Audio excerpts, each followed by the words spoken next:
Hello friends, in this video I am going to explain the concept of backpropagation algorithm, which is the backbone of artificial neural networks. Before proceeding further in this video, I would suggest you to take a look at our videos on supervised learning and ANN by using the links in the description box below. Because an understanding of ANNs or artificial neural networks is necessary to follow what backpropagation algorithm is all about. So assuming that you have done that and you have acquired the required background, let's start understanding what the backpropagation algorithm actually does. So we begin with an ANN with an arbitrary number of layers. So here you see a large ANN. It can have as many layers as you want.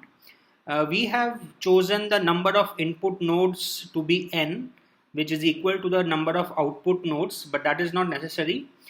So for example, if your input nodes are different from the number of output nodes, you can just force the required number of nodes to be 0. Okay, so this algorithm that we are going to discuss in this video works in all general cases, and there is no specific assumption that is being made about any particular number of layers or number of nodes. So now in order to begin understanding the backpropagation algorithm, we first need to assign some kind of notation so that our mathematical expressions become easy to follow.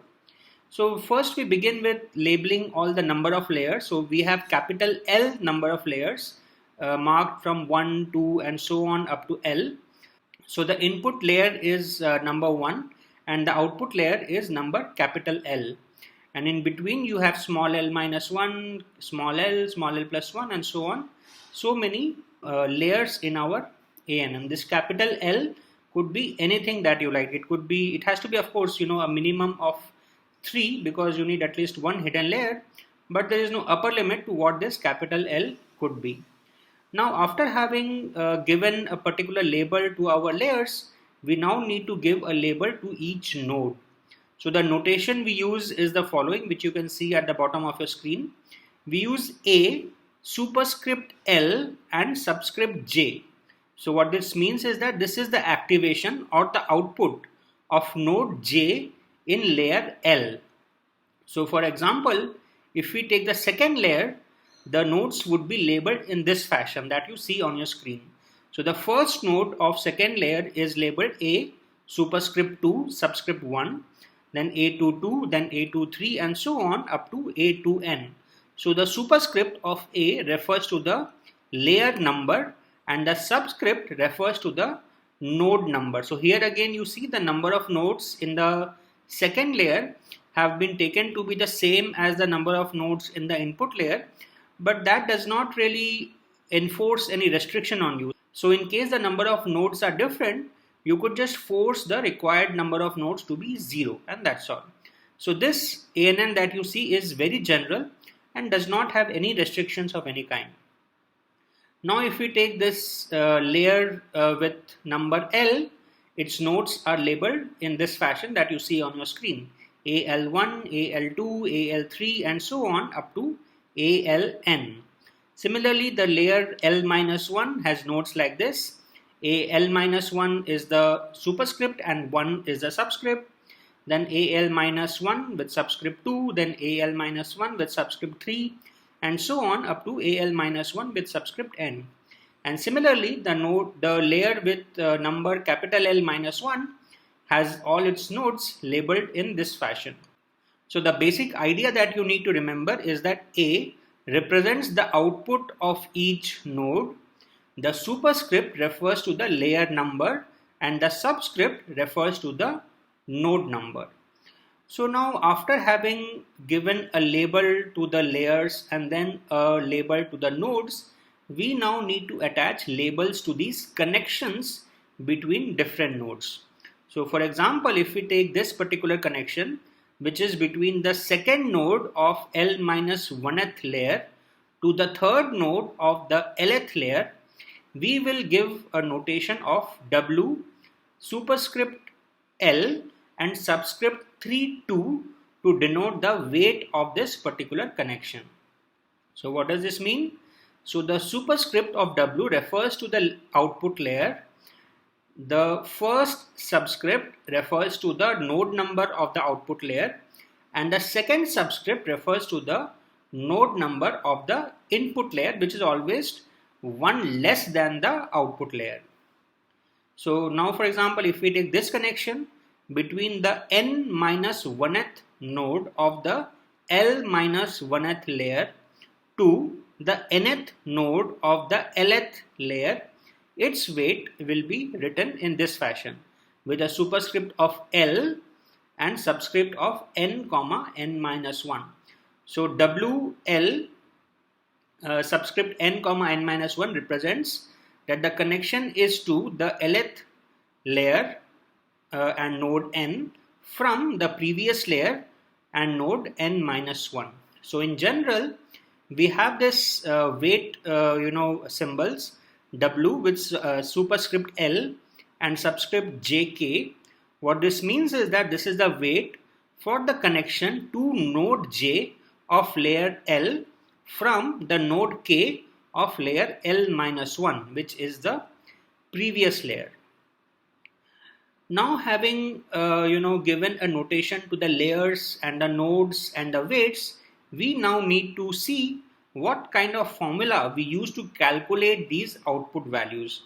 So now we need an equation which connects all the outputs of the nodes and the weights of the connections between them. So the formula that we have is the following.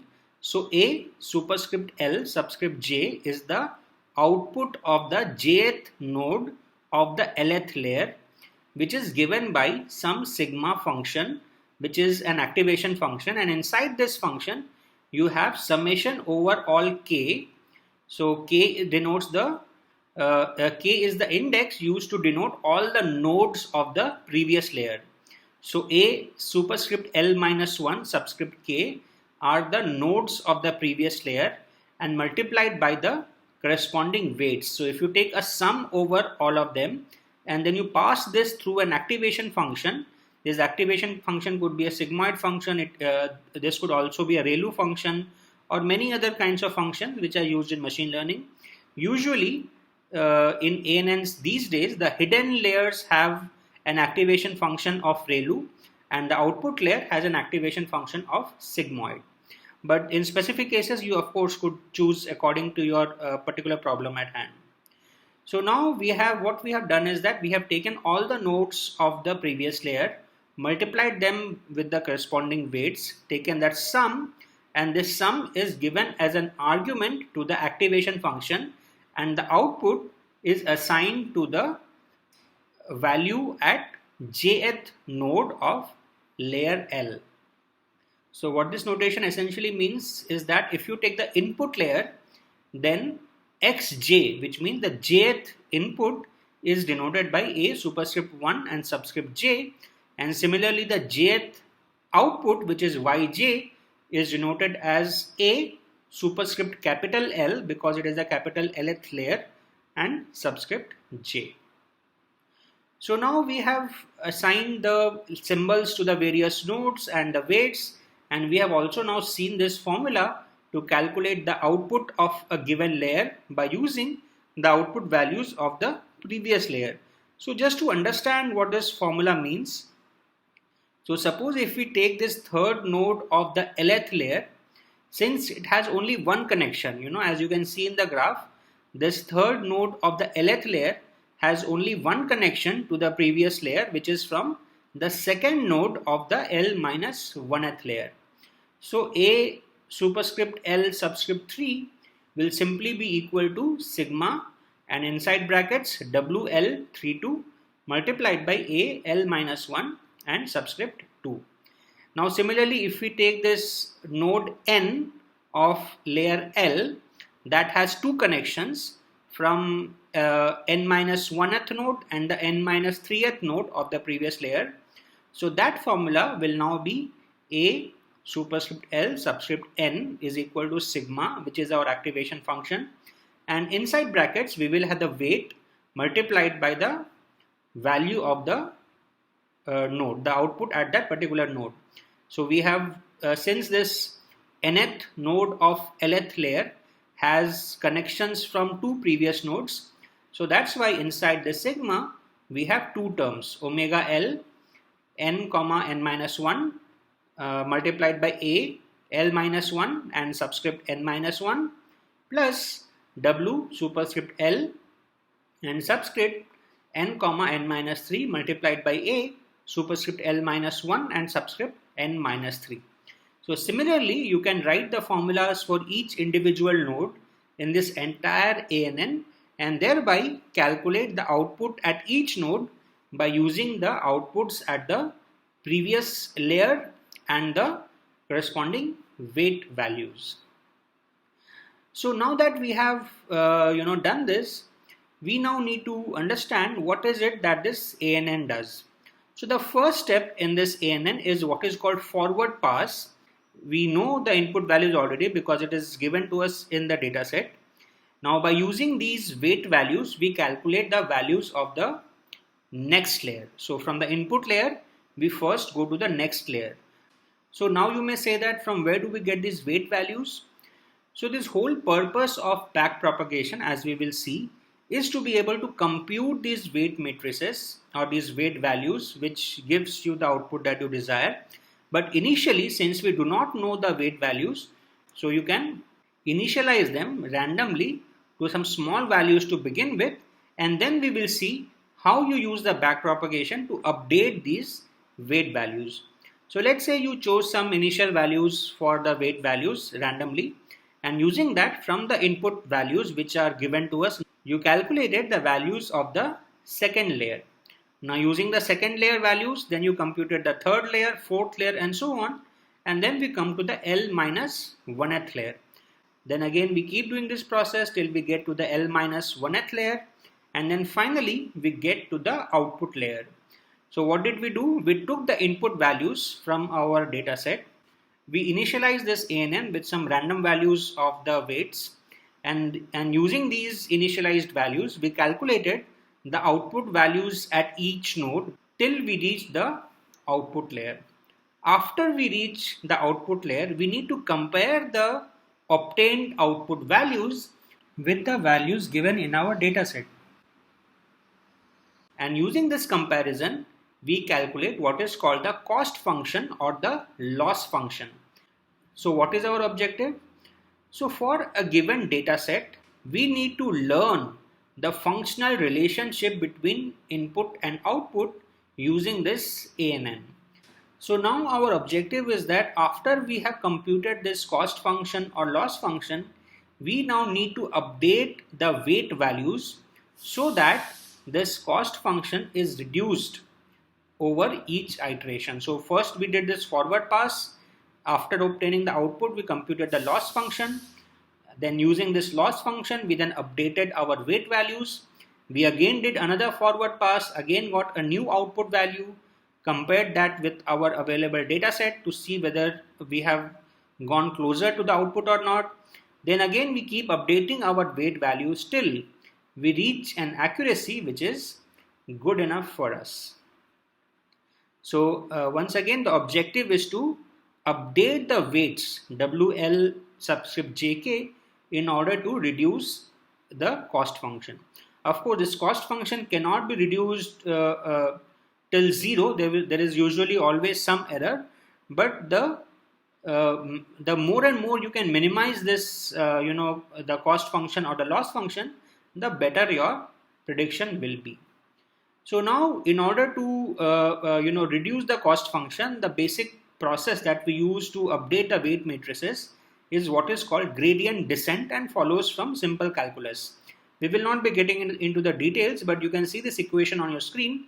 So essentially what you do is that you take the cost function, you compute its derivatives with respect to all the weight values, and then your W superscript L subscript JK is equal to its present value minus some eta, which is called the learning rate. This eta multiplied by the partial derivative of the cost function with respect to the weight values. So this gradient descent simply follows from basic calculus, and I'm hoping that you are aware of this. I'm not going to get into too much details of what the gradient descent means, but what is important for you to understand is that this ANN or any ANN follows this very simple procedure to update its weights. So now there is also this concept of stochastic gradient descent, which is nothing but gradient descent, but done in a stochastic manner. What that means is that, so usually the definition of the cost function involves all the available points in your data set. So for example, if you have 1000 or 1 million points in your data set, you need to take an average over all those data points in order to get your total cost function. However, doing that computation in each iteration can be very, very expensive for if your data set is quite large and if your ANN is also quite large. So usually what is done in ANN algorithms is that a batch of input values or a batch of the available data set is taken, which is usually much smaller in size than the total data set, and this gradient descent is computed over that small data set. And the idea is that if the this smaller sample which you have taken has similar statistics as compared to the overall data set, you will more or less be doing a good job. So the idea of gradient descent is very, very basic or very, very simple based on the simple principle of calculus. And stochastic gradient descent essentially takes the same gradient descent, but instead of computing the cost function over the entire data set, you just do a computation over a smaller subset, which speeds up your computation considerably. So now, but one challenge with implementing this gradient descent as it is, as you see in this formula, is that computing these derivatives of the cost function with respect to these weight values is again very, very complex, because if you have a multi-layer ANN, the expressions for these derivatives can become very, very complicated, and that is precisely where backpropagation comes into the picture.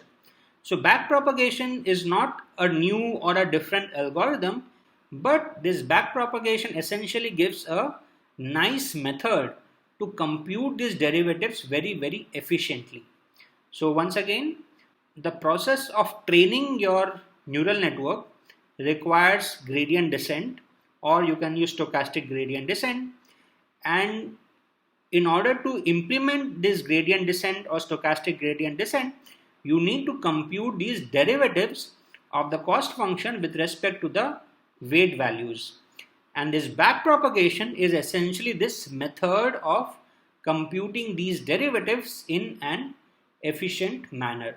So backpropagation is not referring to the entire ANN training algorithm, but only to this process of computing the derivatives.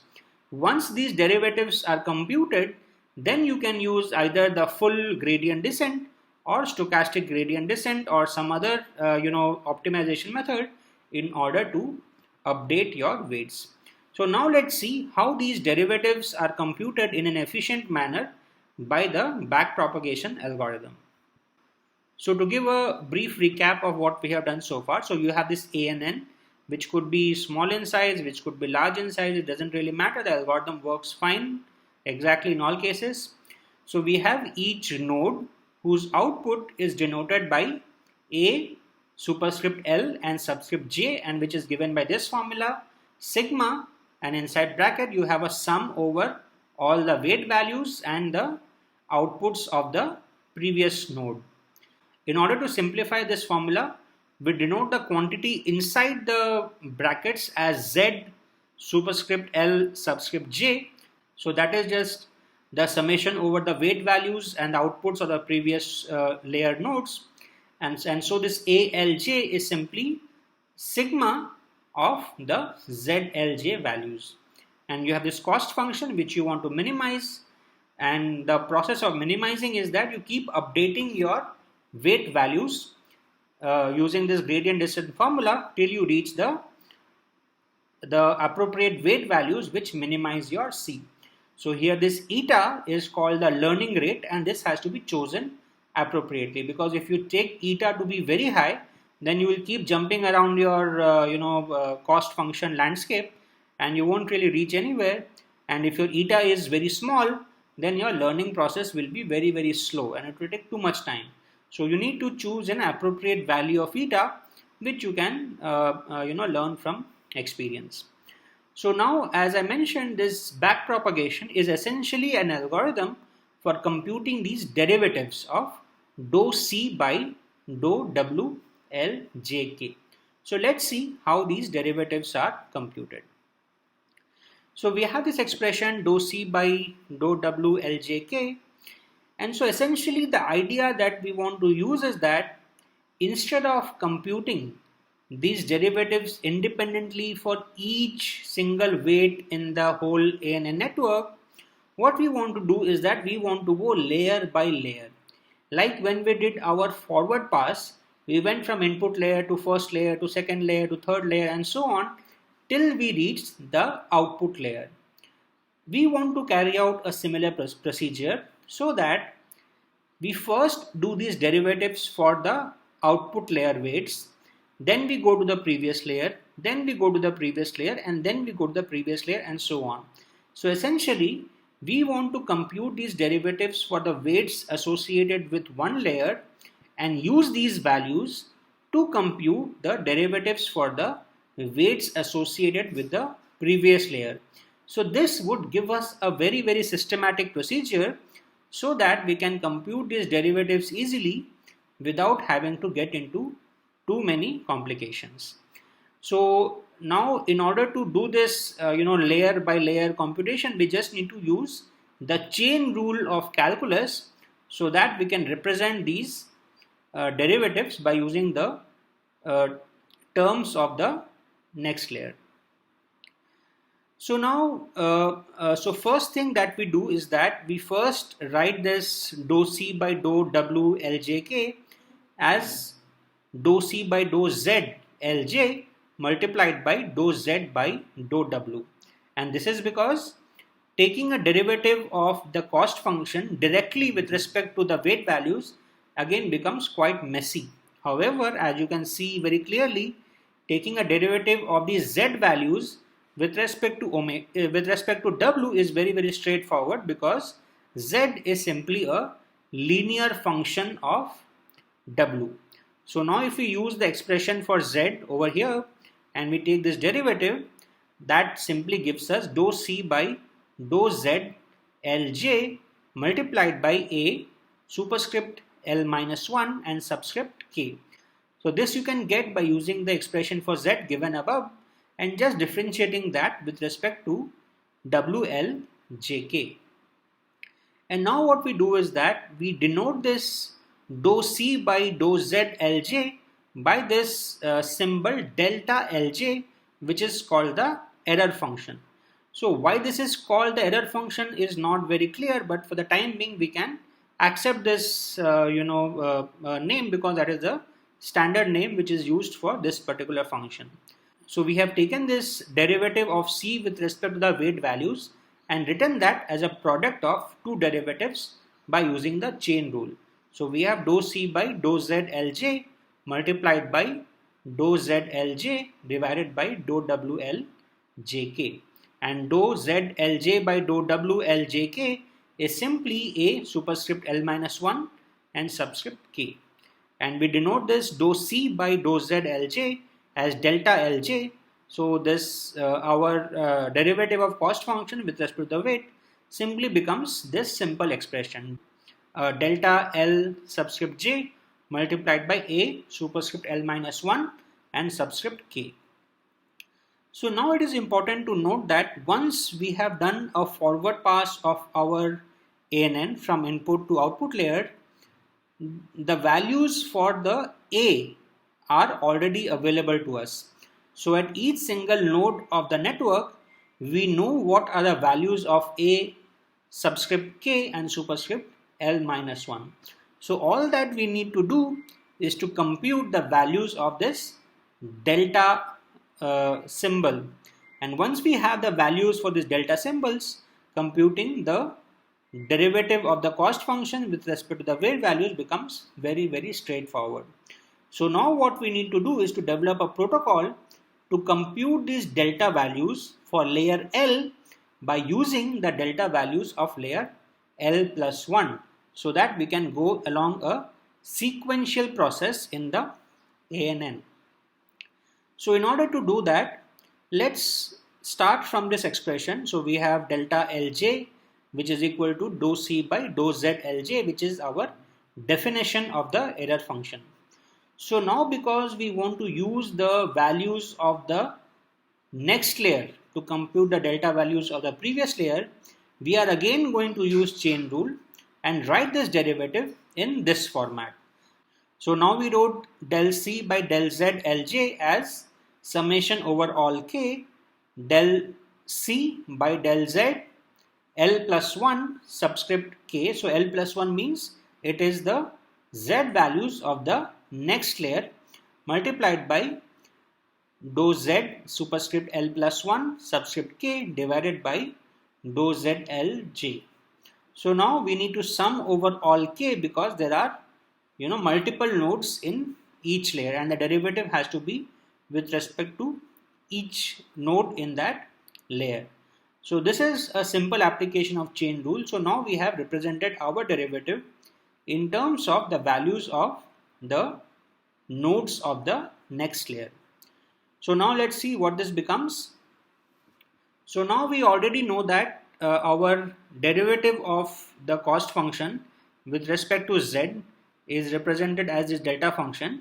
So we can simply write dou C by dou Z L plus 1 subscript k as delta superscript L plus 1 subscript k. So this is just using our definition of the error function.